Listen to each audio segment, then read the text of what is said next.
हे दोस्तों, आपसे एक क्वेश्चन पूछता हूँ। चलो गेस करो, बिल गेट्स हर दिन कितना कमाते होंगे? हर दिन $100,000, $1 मिलियन।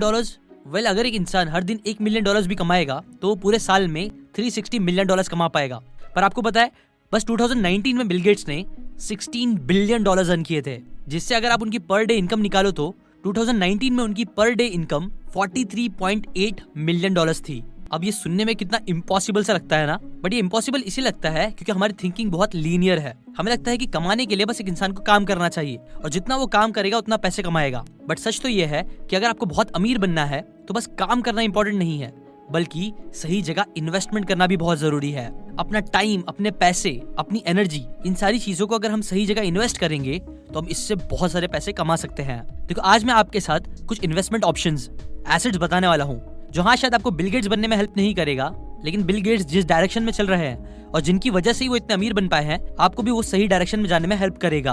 बिकॉज ज्यादातर लोग क्या करते हैं कि वो लोग पैसे कमा के बस उसे खर्च करते हैं, लाइबिलिटीज खरीद के। बट आज जो चीजें मैं आपको बताने वाला हूँ वो आपको पैसे सेव करना, उसे इन्वेस्ट करना सिखाएगा। सो आज मैं आपके साथ 13 सबसे कॉमन इन्वेस्टमेंट ऑप्शन शेयर करने वाला हूँ आपके साथ, जो आपको एक सही इन्वेस्टर मेंटालिटी बनाने में हेल्प करेगी आपकी। Number 1, stocks of business. अगर आप लक बाय चांस कोई एक ऐसा बिजनेस खरीद लो जो बिजनेस बहुत अच्छा प्रॉफिटेबल है, बहुत कमा के देता है, तो वो एक अकेला बिजनेस आपको फाइनेंशियली फ्री बना सकता है।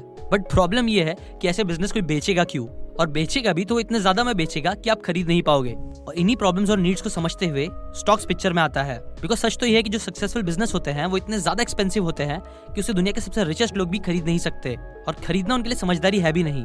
जेफ बेजोस का एग्जांपल देखे तो जेफ बेजोस अमेज़न के सिर्फ 11% के मालिक है। इसके बाद भी वो दुनिया के रिचेस्ट इंसान है, और रिचेस्ट इंसान होने के बाद भी वो पूरे अमेज़न को नहीं खरीद सकते हैं। और खरीदना समझदारी भी नहीं है, बिकॉज समझदारी ये होती है कि अपनी इन्वेस्टमेंट को डाइवर्सिफाई करना, मतलब अलग अलग कंपनीज के शेयर्स बाय करके रखना, जिससे कि रिस्क कम हो।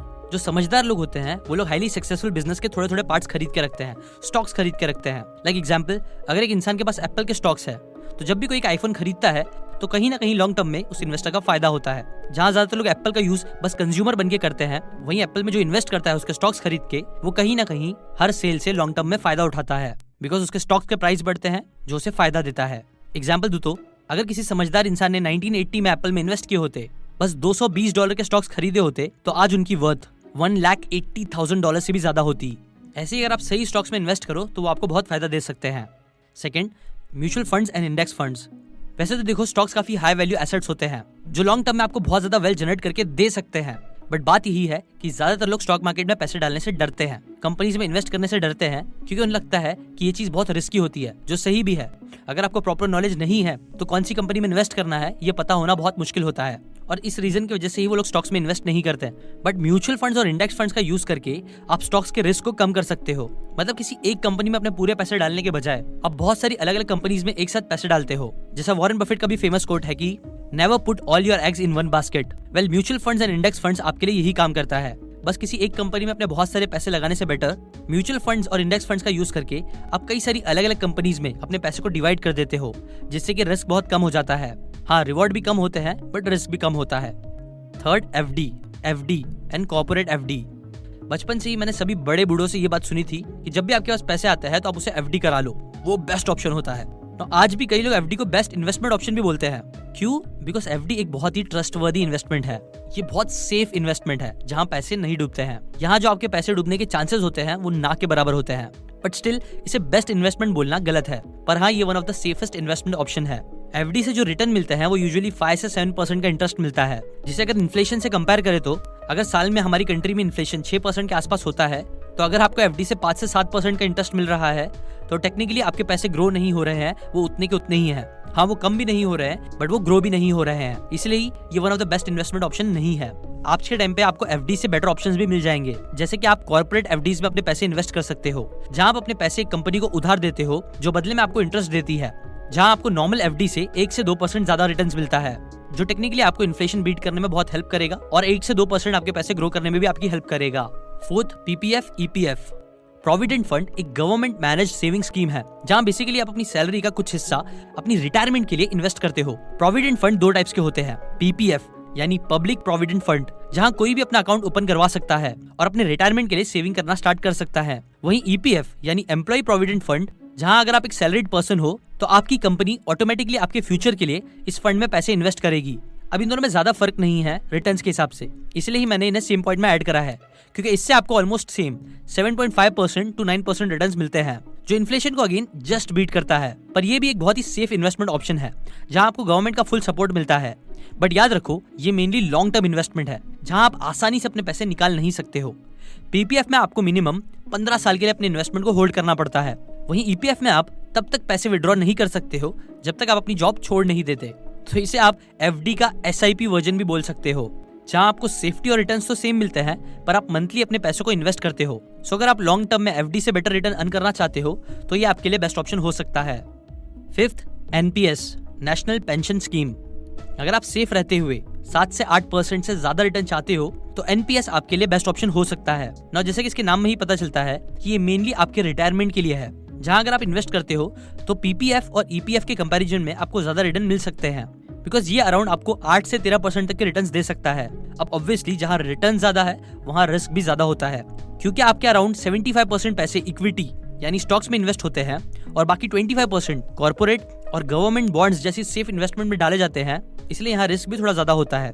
अब ये भी लॉन्ग टर्म इन्वेस्टमेंट ही है जहां आप अपने पैसे को अपनी रिटायरमेंट एज से पहले नहीं निकाल सकते हो। प्लस जब आपका टाइम पीरियड खत्म हो जाता है तो भी आप अपने अमाउंट का 60% ही विड्रॉ कर सकते हो, बाकी का 40% आपको मंथली पेंशन के फॉर्म में मिलता रहता है। तो अगर आप सिर्फ अपनी रिटायरमेंट पे फोकस करना चाहते हो ताकि उसके बाद भी आपको मंथली इनकम आती रहे तो ये आपके लिए ऑप्शन बेस्ट हो सकता है, क्योंकि बाकी सारी इन्वेस्टमेंट ऑप्शन से इसमें आपको टैक्स बेनिफिट ज्यादा मिलता है। PMS, portfolio management services. दोस्तों, जब आप अपने म्यूचुअल फंड्स में पैसे इन्वेस्ट करते हो तो क्या होता है कि आपके जैसे ही कई सारे इन्वेस्टर्स के पैसे मिला के वो पैसे इन्वेस्टमेंट के लिए जमा होते हैं। फिर म्यूचुअल फंड के ऑब्जेक्टिव के अकॉर्डिंग उन सभी पैसों को एक साथ इन्वेस्ट करा जाता है, जिसके बदले में आपको कुछ यूनिट्स मिलते हैं। और फंड मैनेजर जो होता है वो आपके पैसों के साथ बाकी सारे इन्वेस्टर्स के भी फंड को एक साथ ही मैनेज करता है, जहां आपको कुछ नहीं करना होता। वहीं पीएमएस में क्या होता है कि आपका जो पोर्टफोलियो है वो अलग से मैनेज किया जाता है, जिसके लिए पोर्टफोलियो मैनेजर अलग से पैसे चार्ज करता है। यहाँ आपका अलग से डीमैट अकाउंट खोला जाता है और आपके गोल्स और ऑब्जेक्टिव के अकॉर्डिंग आपके पैसे इन्वेस्ट होते हैं। अब म्यूचुअल फंड्स में आप 500 रुपए से भी स्टार्ट कर सकते हो, पर पीएमएस में आपको मिनिमम 50 लाख इन्वेस्ट करने होते हैं, जहां आप अपने स्टॉक्स को सेल करने का कंट्रोल खुद अपने हाथ में भी रखते हो और अपने पोर्टफोलियो को इन डेप्थ एनालाइज कर सकते हो। आपको पता रहता है कि आपके पैसे कहाँ इन्वेस्ट हो रहे हैं, आपको कितने रिटर्न्स मिल रहे हैं, और पोर्टफोलियो मैनेजर आपके रिटर्न्स को मैक्सिमाइज करने में आपकी हेल्प करता है। अब देखो, अभी तक मैंने आपको कई सारे इन्वेस्टमेंट ऑप्शन बता दिए हैं ना। इतने सारे इन्वेस्टमेंट ऑप्शन होने की वजह से एक इशू जो काफी इन्वेस्टर्स फेस करते हैं वो ये है कि जो लोगों के इन्वेस्टमेंट्स होते हैं ना वो बहुत ज्यादा स्कैटर्ड होते हैं। लाइक बहुत से लोगों के पैसे कुछ फिक्स डिपॉजिट में होते हैं, स्टॉक्स में होते हैं, बॉन्ड्स में होते हैं, प्रोविडेंट फंड में होते हैं, सेविंग अकाउंट में होते हैं, लोन्स पे होते हैं, और ऐसे ही जो पैसे होते हैं वो बहुत अलग अलग जगह पे स्कैटर्ड होते हैं, जिन सबको एक साथ ट्रैक करना कि कहाँ कितने पैसे हैं, कितने बढ़ रहे हैं, कितने कम हो रहे हैं, ये सब एक साथ पता करना बहुत मुश्किल हो जाता है। मैंने खुद भी ये इशू फेस किया है, पर अब मुझे ये इशू फेस नहीं करना पड़ता है IND मनी की वजह से, बिकॉज IND मनी ऐप का यूज करके आप अपनी सारी इन्वेस्टमेंट्स को mutual fund, stocks, bonds, FD, saving accounts, credit card, credit score, ये सब एक साथ ही ट्रैक कर सकते हो एक ही ऐप में। इसका यूज करके आपको different broker, different banks, different app को यूज करने का टाइम वेस्ट नहीं करना पड़ता है। यहाँ पे आपको एक सिंपल डैशबोर्ड पे सारे डिटेल्स मिल जाते हैं। आपको डेली अलर्ट्स भी मिलते हैं कि आपका कौन सा म्यूचुअल फंड स्टॉक्स बढ़ रहा है, कौन सा गिरा है, किसमें कितने रिटर्न मिल रहे हैं, ये सारी चीजें। प्लस इस ऐप का यूज करके आप न्यू SIP भी स्टार्ट कर सकते हो, म्यूचुअल फंड्स को परचेज भी कर सकते हो। तो IND मनी बेसिकली आपका पर्सनल चार्टर्ड अकाउंटेंट है जो सब चीज मैनेज करने में आपकी हेल्प करता है। प्लस ये एकदम सेफ भी है। राइट नाउ 1.5 मिलियन से भी ज्यादा इंडियंस इसका यूज कर रहे हैं और इसका फायदा उठा रहे हैं मेरी तरह। अगर आप भी इस ऐप में इंटरेस्टेड हो तो नीचे डिस्क्रिप्शन में लिंक है, आप लिंक से जाके ये ऐप को डाउनलोड करके इसका यूज कर सकते हो। प्लस इस ऐप का एक और फायदा है जो है investment option number 7, US stocks. देखो दोस्तों, मुझे पता है कि आप में से कई सारे लोगों का मन करता होगा कि आप भी फैंग कंपनी में इन्वेस्ट कर सको। फैंग क्या होता है? बेसिकली फैंग एक एक्रोनिम है Facebook, Apple, Amazon, Netflix, Google का। ये जो कंपनीज है वो मोस्ट पॉपुलर और बहुत डोमिनेटिंग कंपनीज है जो आज बहुत अच्छा काम कर रही हैं और आने वाले टाइम में भी बहुत अच्छा काम करेगी, पक्का है। इसलिए इन कंपनीज में कुछ पैसे इन्वेस्ट करना बहुत समझदारी होती है, आपके पैसे डाइवर्सिफाई करने के लिए और अच्छे रिटर्न्स कमाने के लिए। बट पहले प्रॉब्लम यही होती थी कि हम US स्टॉक्स में इन्वेस्ट कैसे करें, ये भी एक बहुत बड़ी प्रॉब्लम थी जो अगेन IND मनी सॉल्व कर रहा है। इसकी हेल्प से आप US स्टॉक्स भी खरीद सकते हो। आपको पता होगा US स्टॉक मार्केट में आप फ्रैक्शनल शेयर्स भी खरीद सकते हो, यानी ऐसा जरूरी नहीं आपको एक शेयर खरीदना ही होगा, आप एक शेयर का भी फ्रैक्शन खरीद सकते हो। प्लस अच्छी बात यह है कि IND मनी से आप जीरो कमीशन, जीरो ब्रोकरेज के साथ US स्टॉक्स को परचेस कर सकते हो। 8th इन्वेस्टमेंट ऑप्शन है AIF, ऑल्टरनेटिव इन्वेस्टमेंट फंड्स। जैसे कि इसका नाम ही सजेस्ट करता है, ये ट्रेडिशनल स्टॉक्स और बॉन्ड के इन्वेस्टमेंट का ऑल्टरनेटिव इन्वेस्टमेंट ऑप्शन है जो कि venture capital, private equity, hedge funds investment option से डील करता है।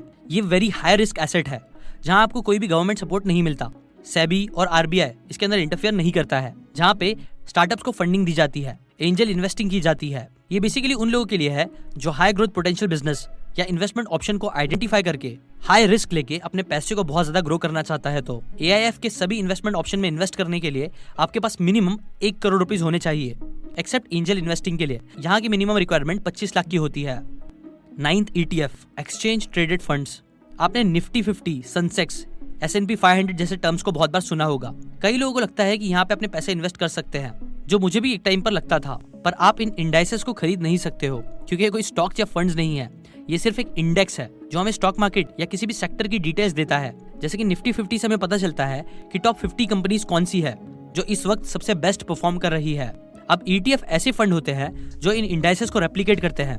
फॉर एग्जाम्पल, निफ्टी 50 में टोटल 50 कंपनीज है और हर कंपनी का अलग अलग वेटेज होता है और निफ्टी इन सभी कंपनीज की परफॉर्मेंस बताती है। जैसे अभी के टाइम पर निफ्टी 50 में रिलायंस इंडस्ट्रीज का 9.83% वेटेज है और HDFC का 9.29। इसी तरह इन्फोसिस और बाकी सारी टॉप कंपनीज का अलग अलग वेटेज होता है इसमें, जिसका यूज करके ETFs क्रिएट किए जाते हैं। जैसे SBI ETF निफ्टी 50 एक फंड है जो निफ्टी के इंडेक्स को कॉपी करके इन्वेस्टमेंट करता है। जहां अगर आप अपने पैसे इन्वेस्ट करते हो तो फंड मैनेजर आपके पैसों का बिना दिमाग लगाए 9.83% रिलायंस में इन्वेस्ट करता है, 9.29% HDFC बैंक में और इसी तरह बाकी सारी कंपनीज में पैसे इन्वेस्ट की जाते हैं। इन शॉर्ट देखा जाए तो इसके अंदर आप पूरे मार्केट में पैसे लगा रहे होते हो बजाय बस एक कंपनी में इन्वेस्ट करने के, जो लॉन्ग टर्म में काफी अच्छे रिटर्न्स देता है। 10th real estate. Now real estate से रिलेटेड बात मैंने अपने 21 assets that will make you financially free इस वीडियो में बहुत अच्छे से बताया है। प्लस कई सारे मैंने फ्री एसेट्स भी बताया है इस वीडियो में, तो अगर आपने वो वीडियो नहीं देखा है तो उसे जरूर चेकआउट कर लो। 11 बिजनेसेस। जब भी लोग बिजनेस में इन्वेस्ट करने के बारे में सुनते हैं तो जनरली वो स्टार्टअप्स के बारे में सोचते हैं जहां angel investors millions of dollars invest करते हैं, उन बिजनेसेस की ग्रोथ से पैसे कमाते हैं। बट इन रियलिटी आपको कोई भी बिजनेस अपना एसेट बनाने के लिए एंजल इन्वेस्टर बनके मिलियंस ऑफ डॉलर्स लगाने की जरूरत नहीं है। हो सकता है कि आपका कोई दोस्त हो जो छोटा मोटा बिजनेस रन कर रहा हो और उसे कुछ फाइनेंसेस की नीड हो, तो आप उसके लिए भी अपने पैसे इन्वेस्ट कर सकते हो, उसके प्रॉफिट्स के कुछ शेयर्स ले सकते हो पेपर्स पे लिख के। ऑब्वियसली देखो, बिजनेस में इन्वेस्ट करना कोई बहुत कॉम्प्लिकेटेड टास्क नहीं है। अगर आपको कोई अच्छे बिजनेस मिल जाते हैं, समझ में आ जाते हैं कि हाँ ये बिजनेस अच्छा है, अच्छे प्रॉफिट देगा, तो आप उसमें इन्वेस्ट कर सकते हो और आपको करना भी चाहिए। और सबसे बेस्ट, आपको खुद भी एक अच्छा बिजनेस क्रिएट करना ही चाहिए। ये वन ऑफ द बेस्ट तरीका होता है पैसे कमाने का, अमीर बनने का और बहुत अमीर बनने का। इसीलिए अपना खुद का बिजनेस, अपने रिलेटिव या जो भी बिजनेस आपको प्रॉमिसिंग लग रहा है उसमें भी आप जरूर इन्वेस्ट करो। 12th crypto currency. एंड में मैं सबसे हाई रिस्क इन्वेस्टमेंट ऑप्शन की बात कर रहा हूँ जो है crypto currencies. Bitcoin, ripple, Ethereum, ये सब चीजें आजकल बहुत ज्यादा ट्रेंड में चल रही है, जिसकी हेल्प से बहुत सारे लोग रातों रात मिलियनेयर्स भी बन रहे हैं। बट क्योंकि इसके अंदर इतने हाई रिटर्न्स मिल रहे हैं, इसका मतलब ये भी है कि यहाँ पर रिस्क बहुत ज्यादा हाई है। ये मार्केट बहुत ज्यादा वॉलेटाइल है। बट ये भी सच है, जो क्रिप्टो करेंसी के पीछे की टेक्नोलॉजी है, ब्लॉकचेन, वो बहुत ही प्रॉमिसिंग है। सो आप खुद रिसर्च करके इसके बारे में अच्छे से समझ के इससे रिलेटेड भी इन्वेस्टमेंट कर सकते हो। थोड़ा बहुत अपना पैसे का परसेंट इसके अंदर भी डाल सकते हो अगर आपको लगता है कि ये फ्यूचर हो सकता है तो पैसों का। लास्ट 13th इन्वेस्टमेंट ऑप्शन मैं चाहता हूँ कि आप मुझे कमेंट करके बताओ, जो शायद मैंने इस वीडियो में नहीं बताया है।